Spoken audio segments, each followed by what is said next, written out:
Okay, welcome. Today we are going to discuss about a new topic and I am your English faculty Akshaya Ajish. So welcome. അപ്പോൾ എല്ലാ കുട്ടികളും പ്രത്യേകിച്ച് NISന്റെ കുട്ടികളെല്ലാവരും വളരെ ടെൻഷനായിട്ടിരിക്കുന്ന സമയമാണ്. Exam അടുക്കാറായി, നമ്മൾ പഠിക്കാൻ തുടങ്ങേണ്ട സമയമായി. അപ്പോൾ നമുക്കിപ്പോൾ ഒട്ടുമിക്ക കുട്ടികളും നമ്മളോട് ചോദിച്ചിട്ടുള്ള ഒരു കാര്യമാണ്, ഇംഗ്ലീഷിൽ നമുക്ക് ടോട്ടൽ ഒരു 36 ചാപ്റ്ററുകൾ ഉണ്ട് നമുക്ക്. അപ്പോൾ ഈ 36 ചാപ്റ്റർ നമ്മൾ പഠിക്കേണ്ടതുണ്ടോ, ഏതൊക്കെ ക്വസ്റ്റ്യൻസ് ആണ് അല്ലെങ്കിൽ ഏതൊക്കെ ടോപ്പിക്കിൽ നിന്നാണ് നമുക്ക് എക്സാമിന് ക്വസ്റ്റ്യൻസ് വരിക എന്നുള്ള കാര്യങ്ങളൊക്കെ നമുക്ക് പല കുട്ടികളും നമ്മളോട് ചോദിച്ചിട്ടുള്ള ഒരു കാര്യമാണ്. അപ്പോൾ അതിന് ഒരു സൊല്യൂഷൻ ആയിട്ടാണ് ഇന്ന് മിസ് വന്നിട്ടുള്ളത്. നിങ്ങൾക്ക് ഇത്തവണത്തെ NIS+2 വിദ്യാർത്ഥികൾക്ക് എന്താണ് ഒരു ഫോക്കസ് ഏരിയ നമ്മുടെ സൈറ്റിൽ അവർ യൂണിവേഴ്സിറ്റി നമുക്ക് തന്നിട്ടുണ്ട്, നമ്മുടെ ബോർഡ് തന്നിട്ടുണ്ട്. എന്താണ് നമുക്കൊരു ഫോക്കസ് ഏരിയ ഉണ്ട്. അപ്പോൾ ഇംഗ്ലീഷിലെ നമ്മുടെ ഫോക്കസ് ഏരിയകൾ ഏതൊക്കെയാണ്, ഏതൊക്കെ ചാപ്റ്ററുകളാണ് ഫോക്കസ് ഏരിയയിൽ വരുന്നത്, ഏറ്റവും കൂടുതൽ ക്വസ്റ്റ്യൻസ് വരാൻ സാധ്യതയുള്ള ഒരു പോർഷൻ ഏതൊക്കെയാണ് എന്നതിനെ കുറിച്ചിട്ടൊക്കെയാണ് നമ്മുടെ ക്ലാസ്സിൽ ഡിസ്കസ് ചെയ്യാൻ വേണ്ടി പോകുന്നത്. അപ്പോൾ ഇംഗ്ലീഷിൽ നമ്മുടെ ഫോക്കസ് ഏരിയ ഏതാണ് എന്നുള്ളതാണ് നമ്മൾ ഇന്ന് പഠിക്കാൻ പോകുന്നത്.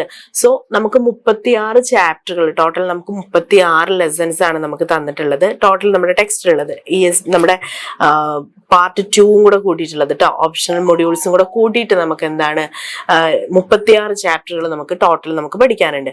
സോ അതിൽ നമുക്ക് എക്സാമിന് വരുന്ന ചാപ്റ്ററുകൾ എന്ന് പറയുന്നത് 22 ചാപ്റ്ററുകളാണ് നിങ്ങളുടെ എക്സാമിന് വരികയുള്ളൂ. അല്ലാത്ത ചാപ്റ്ററുകൾ നിങ്ങളുടെ എക്സാമിന് ചോദിക്കില്ല. അല്ലാത്ത ബാക്കി 14 ലെസൺസ് ഓൾറെഡി നിങ്ങളുടെ അസൈൻമെന്റ്സിന് ചോദിച്ചു കഴിഞ്ഞതാണ്. സോ ആ പോർഷനിൽ നിന്ന് നിങ്ങൾക്ക് ക്വസ്റ്റ്യൻസ് വരില്ല. 100% ഷുവർ ആയിട്ട് നിങ്ങൾക്ക് ഈ ഒരു ഭാഗത്ത് നിന്നാണ് ക്വസ്റ്റ്യൻസ് വരിക. അഥവാ ഇനി 1-2% മാത്രമേ ഉള്ളൂ അത്തരം ആ ഭാഗത്ത് നിന്ന് നമുക്ക് ചോദിക്കാൻ സാധ്യതയുള്ളത്. അപ്പോൾ ഒട്ടുമിക്ക ക്വസ്റ്റ്യനുകളും നമ്മൾ നോക്കിയിട്ടുള്ള ക്വസ്റ്റ്യൻ പേപ്പറുകളിലെല്ലാം ഈ ഒരു ഭാഗത്ത് നിന്നാണ് നമുക്ക് ക്വസ്റ്റ്യൻസ് വന്നിട്ടുള്ളത്. അപ്പൊ അതിൽ ചാപ്റ്ററുകൾ ഏതൊക്കെയാണെന്ന് മിസ് ഒന്ന് പറയാം. Chapter 7 my grandmother's house, chapter 6 my grandmother's house, chapter 7 reading with understanding, chapter 8 a case of suspicion, chapter 9 my son will not be a beggar, chapter 10 where the mind is without fear, and chapter 12 if I were you, chapter 13 the tiger in the tunnel, chapter 14 the road not taken, chapter 16 I must know the truth, chapter 17 India, her past and future, chapter 18 Night of the Scorpion, and chapter 21, 23 and 24 reading with understanding ആണ് നമ്മുടെ first നമ്മുടെ ഫസ്റ്റിൽ ചാപ്റ്ററുകളിൽ വരുന്നത്.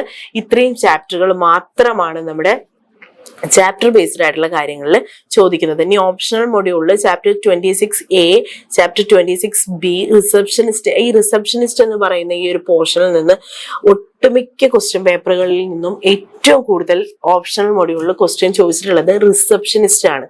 അപ്പൊ ആ ഒരു portion നമുക്ക് വളരെ വളരെ ഇമ്പോർട്ടന്റ് ആയിട്ടുള്ള ഒരു ഭാഗമാണ് റിസപ്ഷനിസ്റ്റിന്റെ ആ ഒരു പോർഷൻ എന്ന് പറയും, ESP റിസപ്ഷനിസ്റ്റ് എന്ന് പറയുന്ന ഈ ഒരു പോർഷൻ. അപ്പോൾ ഒട്ടുമിക്ക ഒരു 5-6 പ്രീവിയസ് ഇയർ ക്വസ്റ്റ്യൻ പേപ്പറുകളിലും നമ്മൾ ഏറ്റവും കൂടുതൽ ഈ ഓപ്ഷണൽ മൊഡ്യൂളുകളിൽ നിന്ന് ക്വസ്റ്റ്യൻ വന്നിട്ടുള്ളത് റിസപ്ഷനിസ്റ്റിന്റെ പോർഷനിൽ നിന്നാണ്. അപ്പൊ അത് നിങ്ങൾ 100% നിങ്ങൾക്ക് ചോദിക്കാൻ സാധ്യതയുള്ള ഒരു ഭാഗമാണ്. അപ്പൊ അത് നിർബന്ധമായിട്ടും പഠിച്ചു വെച്ചേക്കുക കേട്ടോ. അതുപോലെ തന്നെ നമ്മുടെ ഈ മറ്റു ഭാഗങ്ങൾ, നമ്മുടെ ചാപ്റ്ററുകളിൽ നിന്ന് I must know the truth, India her past and future, അതുപോലെ തന്നെ the tiger in the tunnel എന്നുള്ള ഈ ഒരു പോർഷനിൽ നിന്ന് എന്താണ് അധികം എസ്സേ ടൈപ്പ് ക്വസ്റ്റ്യൻസ് ചോദിക്കാൻ സാധ്യതയുണ്ട്. കാരണം I must know the truth, India her past and future എന്ന് പറയുന്ന ഈ ഒരു പോർഷനിൽ നിന്നാണ് അധിക ക്വസ്റ്റ്യൻ പേപ്പറുകളിലും നമ്മൾ എസ്സേ ടൈപ്പ് ക്വസ്റ്റ്യൻസ് കണ്ടിട്ടുള്ളത്. സോ ആ 2 പോർഷനും 100% ആയിട്ട് നമുക്ക് പറയാം എന്താണ് എസ്സേ ടൈപ്പ് ക്വസ്റ്റ്യൻസ് വരാൻ സാധ്യതയുള്ള ചാപ്റ്ററുകളാണത്. Night of the India her past and ഫ്യൂച്ചറും I must know the truth എന്ന് പറയുന്ന ഈ ഒരു പോർഷനും എസ്സേ ടൈപ്പ് ക്വസ്റ്റ്യൻസ് ചോദിക്കാൻ സാധ്യതയുള്ളതാണ്. എന്ന് വെച്ചാൽ 5 മാർക്കിനുള്ള ക്വസ്റ്റ്യൻസ് ചോദിക്കാൻ സാധ്യതയുള്ള ഒരു പോർഷനാണ് ആ ഒരു ഭാഗം എന്ന് പറയുന്നത്. സോ അപ്പൊ നിങ്ങൾ ഈ പറഞ്ഞ പോർഷനുകൾ മാത്രമാണ് നിങ്ങളുടെ എക്സാമിന് ഉണ്ടായിരിക്കുക. അപ്പൊ ഈ ചാപ്റ്ററുകൾ, അപ്പൊ നിങ്ങളുടെ ക്വസ്റ്റ്യൻ പേപ്പറിന്റെ ഒരു പാറ്റേൺ എന്ന് പറഞ്ഞാൽ 1 വേർഡിന് 18 മാർക്ക്, 1 വേർഡിന് എന്ന് വെച്ചാൽ MCQ ടൈപ്പ് ക്വസ്റ്റ്യൻസിന് 18 മാർക്ക് വരുന്നുണ്ട്. 18 മാർക്ക് നിങ്ങൾക്ക് MCQ ടൈപ്പ് ക്വസ്റ്റ്യൻസിൽ എന്ന് വെച്ചാൽ 1 വേർഡ് ആൻസർ എഴുതുന്നതിന് വരുന്നതാണ് 18 മാർക്ക് നിങ്ങൾക്ക് കിട്ടുന്നത്. സോ അപ്പൊ നിങ്ങൾക്ക് 1 വേർഡ് എന്ന് വെച്ചാൽ അതത്ര ഈസി ആണ് എന്ന് നമുക്ക് പറയാൻ കഴിയില്ല. വൺ വേർഡ് ക്വസ്റ്റ്യൻസ് ആകുമ്പോൾ നമ്മൾ ഡയറക്റ്റ് ആയിട്ടുള്ള വെച്ചാൽ കറക്റ്റ് ആയിട്ട് നമ്മൾ എല്ലാ പോർഷനും നമ്മൾ അറിഞ്ഞിരിക്കണം. പിന്നെ നിങ്ങൾ ശ്രദ്ധിക്കേണ്ട കാര്യം എന്താണെന്ന് വെച്ചാൽ പ്രധാനപ്പെട്ട ചാപ്റ്ററുകളൊക്കെ എഴുതിയത് ആരാണ്? ഇന്ത്യ പാസ്റ്റ് ആൻഡ് ഫ്യൂച്ചർ എന്ന് പറയുന്ന ആ ഒരു പോർഷൻ ജവഹർലാൽ നെഹ്റുവിൻ്റെതാണ്. അത് ഏത് സാഹചര്യത്തിലാണ് അദ്ദേഹം എഴുതിയിട്ടുള്ളത്, അല്ലെങ്കിൽ ഏതിൽ നിന്ന് എടുത്തിട്ടുള്ളതാണ് എന്നുള്ള കാര്യങ്ങളൊക്കെ നമ്മൾ എന്താണ് അതിൽ അറിഞ്ഞിരിക്കണം. അതുപോലെ തന്നെ I must know the truth എന്ന് പറയുന്ന ചാപ്റ്ററിലെ പ്രധാന കഥാപാത്രം ആരാണ്, അല്ലെങ്കിൽ I must know the truth എന്ന് പറയുന്ന ചാപ്റ്ററിലെ who is the I in the I must know the truth എന്ന് പറയുന്ന ചാപ്റ്റർ എന്ന് പറയുന്നുണ്ട്. അപ്പൊ അതിൽ കൺഫ്യൂഷൻ വരുന്ന എന്താണെന്ന് വെച്ചാൽ ആ ചാപ്റ്ററിൽ അതിലെ കഥ പറയുന്നത് അവരുടെ ഈ ആരാധന എന്ന് പറയുന്ന പെൺകുട്ടിയുടെ സിസ്റ്റർ ആയിട്ടുള്ള സിമ്മിയാണ് ആ കഥ നമുക്ക് പറഞ്ഞു തരുന്നത്. പക്ഷേ അതില് ഈ ചാപ്റ്ററിൽ അല്ലെങ്കിൽ ആ ഒരു ഹെഡിങ്ങിൽ ബേസ് നമ്മുടെ മെൻഷൻ ചെയ്തിട്ടുള്ള ഐ എന്ന് പറയുന്നത് ആരാധനയാണ്. അപ്പോൾ who is the I in the I must know the truth എന്ന് പറയുന്ന ക്വസ്റ്റ്യൻ വന്നു കഴിഞ്ഞാൽ അതിൽ എഴുതേണ്ട ആൻസർ എന്ന് പറയുന്നത് ആരാധനയാണ്. അപ്പൊ ആരാധനയാണ് അതിലെ I must know the truth എന്ന് പറയുന്നതിലെ ഐ എന്ന് പറയുന്നത് ആരാധനയാണ്. സോ അപ്പോൾ നമ്മുടെ ഫോക്കസ് ഏരിയയിൽ വരുന്ന പോർഷനുകൾ ഇത്രയാണ് വരുന്നത്. അപ്പോൾ ഈ ഒരു പോർഷൻ ഇത്രയും ഭാഗം എന്താണ് നിങ്ങൾ നിർബന്ധമായിട്ടും മസ്റ്റായിട്ടും നിങ്ങൾ എന്താണ് പഠിച്ചിരിക്കുക.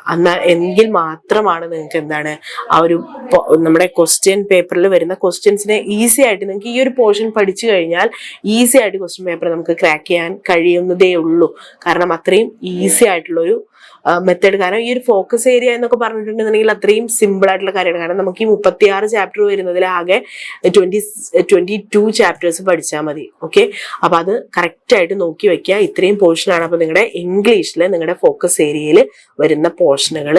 അപ്പൊ ഇതിൽ ആരാധനയുടെ ചാപ്റ്ററും ഇന്ത്യ ഹർ പാസ്റ്റ് ആൻഡ് ഫ്യൂച്ചറും നന്നായിട്ട് മനസ്സിലാക്കി വെച്ചോളൂ. അതിൽ നിന്ന് എസ്സേ ടൈപ്പ് ക്വസ്റ്റ്യൻസ് ചോദിക്കാൻ സാധ്യതയുള്ള ഒരു പോർഷനാണ് അത് എന്ന് പറയുന്നത്. സോ ഇതാണ് നമ്മുടെ ഫോക്കസ് ഏരിയ എന്ന് പറയുന്നത്. സോ ഇന്നത്തെ ക്ലാസ് നിങ്ങൾക്ക് യൂസ്ഫുൾ ആയിട്ടുണ്ടാവുമെന്ന് വിചാരിക്കുന്നു, മനസ്സിലായിട്ടുണ്ടാവുമെന്ന് വിചാരിക്കുന്നു. Thank you.